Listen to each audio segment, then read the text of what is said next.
حسین نے سب کچھ قربان کر کے دین کو بچایا، اور آج زبان حال سے اپنے نانا کی امتیوں کو نواسہ رسول پیغام دے رہے ہیں کہ لوگوں آؤ، اگر میری محبت کے دعوے دار ہو تو میری طرح میرے نانا کے دین کی نوکری کو فرسٹ پریارٹی پہ رکھو، دیکھو تمہاری دنیا بھی سنور جائے گی آخر۔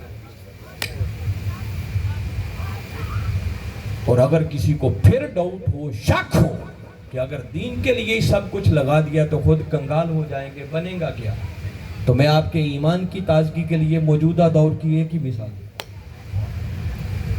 ہمارے قائد، ہمارے شیخ، ہمارے مربی، ہمارے مرشد، وقت کے شیخ الاسلام اور اس صدی کے مجدد، جن کو دنیا ڈاکٹر محمد طاہر القادری کے نام سے یاد کرتی ہے، میں برسر منبر یہ بتا رہا ہوں، علانی اعلان جو میں جانتا ہوں، کہ میرے قائد اور شیخ نے زندگی بھر نہ کوئی نوکری کی ہے، نہ کوئی کاروبار، کوئی جاب نہیں، کوئی نوکری نہیں، کوئی تجارت نہیں، کوئی بزنس نہیں کی، کوئی کاروبار نہیں، ساری زندگی صرف ایک کام کیا، اور وہ آقا کے دین کی نوکری کرتا۔ ان کے والد گرامی نے حرم پاک کے اندر مقام ملتزم پر کھڑے ہو کر خانہ کعبہ کے غلاف کو پکڑ کر رات کے پچھلے پہر اللہ کی بارگاہ میں دعا کی تھی کہ مولا ایک ایسا بیٹا عطا کر جو تیرے محبوب کے دین کی ایسی نوکری کرے کہ دین کا جھنڈا پھر پوری دنیا پر لہرائے۔ ان کی من کی پنہائیوں سے نکلنے والی دعا یہ شرف قبولیت پا گئی، اور خود کملی والے آقا صلی اللہ علیہ وسلم نے خواب میں بشارت دی تھی کہ فرید الدین مبارک ہو، دعا قبول ہو گئی، اللہ بیٹا عطا کرے گا، اس کا نام بھی طاہر رکھنا۔ آقا کے دین کی نوکری کے لیے مانگا، اور اس بیٹے نے بھی پھر باپ کی دعا کی لاج رکھی کہ زندگی بھر کوئی اور کام نہیں کیا، بس ایک ہی کام کیا، اور وہ کملی والے آقا کے دین کی نوکری۔ ایسا نہیں تھا کہ ان کو نوکریاں ملتی نہیں تھی، نوکریاں ان کے سامنے ہاتھ باندھ کے کھڑی ہوتی تھی۔ ایسا نہیں تھا کہ ان کو کاروبار اور بزنس کرنا نہیں آتا تھا، اللہ نے جو ان کو صلاحیتیں دی ہیں نا، میں کبھی سوچتا ہوں اگر وہ کاروبار کرتے تو شاید ان جیسا بزنس مین بھی کوئی نہ ہو۔ ان کی ایک appointment as a lecturer Isa Khel college پہ ہوئی، صرف 1 مہینہ کام پہ گئے، جب دیکھا کہ آقا کے دین کی نوکری میں یہ نوکری رکاوٹ بن رہی ہے، آپ نے ریزائن کر دیا، نہیں کر دیا، جنگ آ کر ایز اے لائر، وکیل پریکٹس شروع کیا، آپ نے لا پڑھا ہوا تھا۔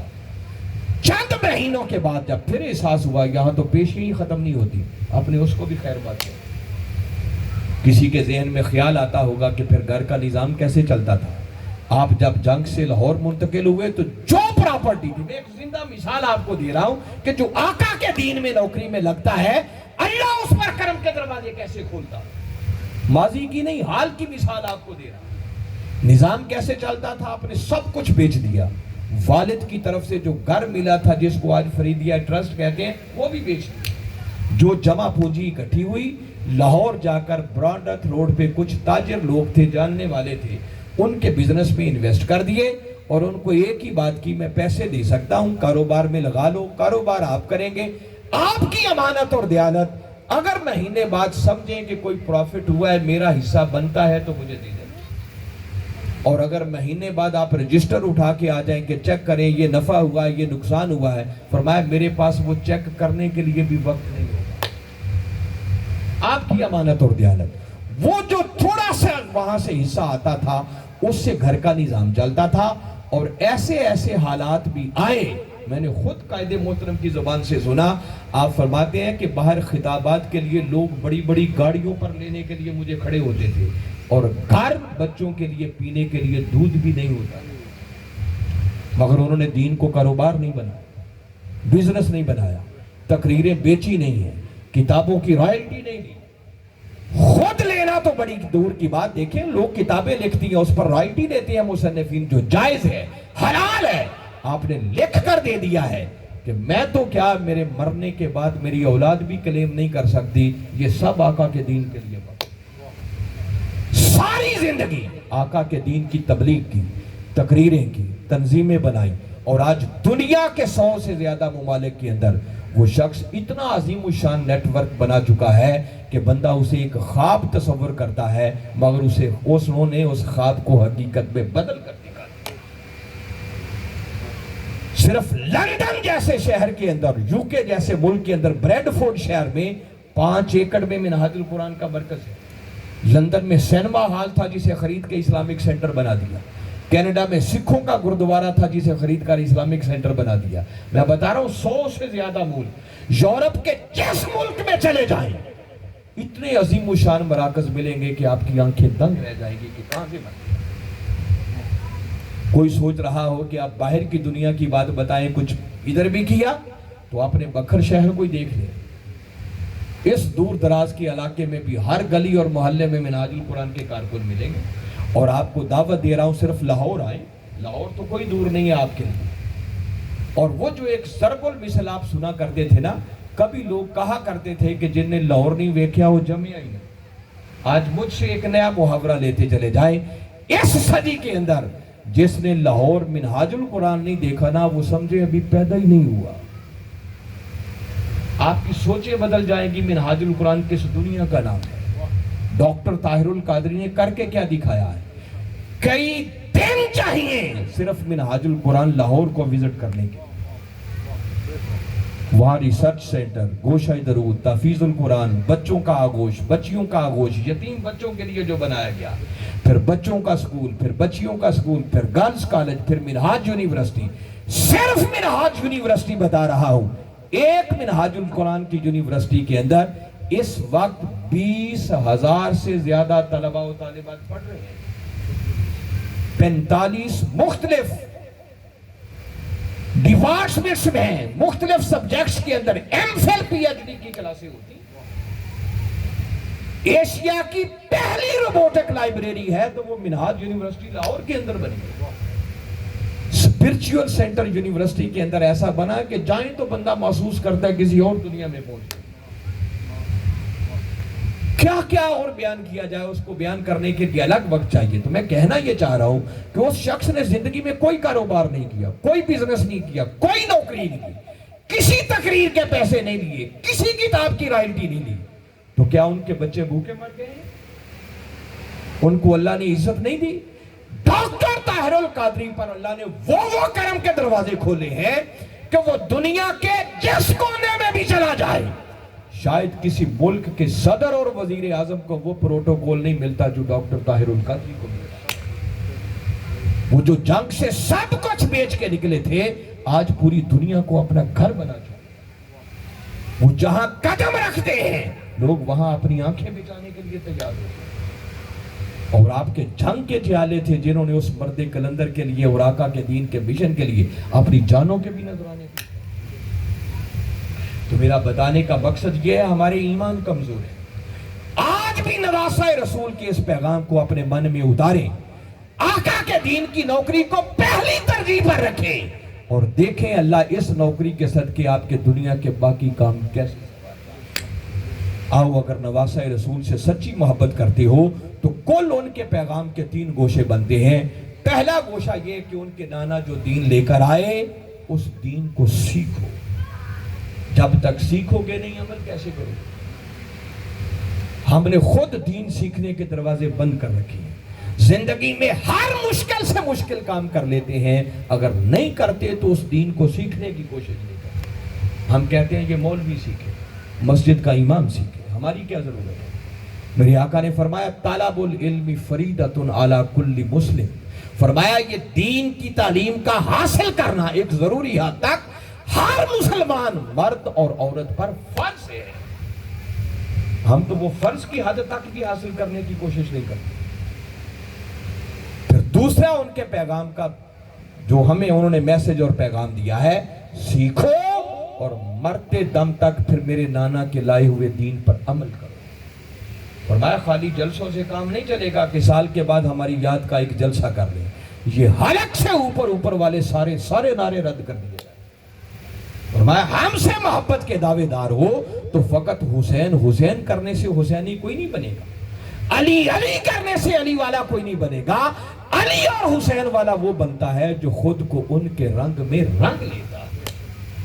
فرمایا پھر میرے نانا کے لائے ہوئے دین پر کبھی عمل ترک نہ کرنا۔ دنیا ادھر کی ادھر ہو جائے مگر ہر حال میں میرے نانا کے دین پر عمل پیرا رہنا، اور وہ پیغام دے گئے کہ دیکھو حسین تو وہ ہے جس نے تیروں تلواروں اور نیزوں کے سائے میں آخری سجدہ بھی قضا نہیں ہونے دیا۔ اور تیسرا پیغام وہی ہے جو میں نے زور دے کے آپ تک پہنچایا ہے کہ زندگی میں کاموں کی ترجیحات میں پہلے نمبر پر کوئی کام ہونا چاہیے تو وہ آقا کے دین کی نوکری ہے، اس دین کا تحفظ ہے، اس پر کبھی کمپرومائز نہ کریں، پھر دیکھیں اللہ آپ پر کرم کے وہ دروازے کھولے گا جو آپ کے وہم و گمان میں بھی نہیں ہوں گے۔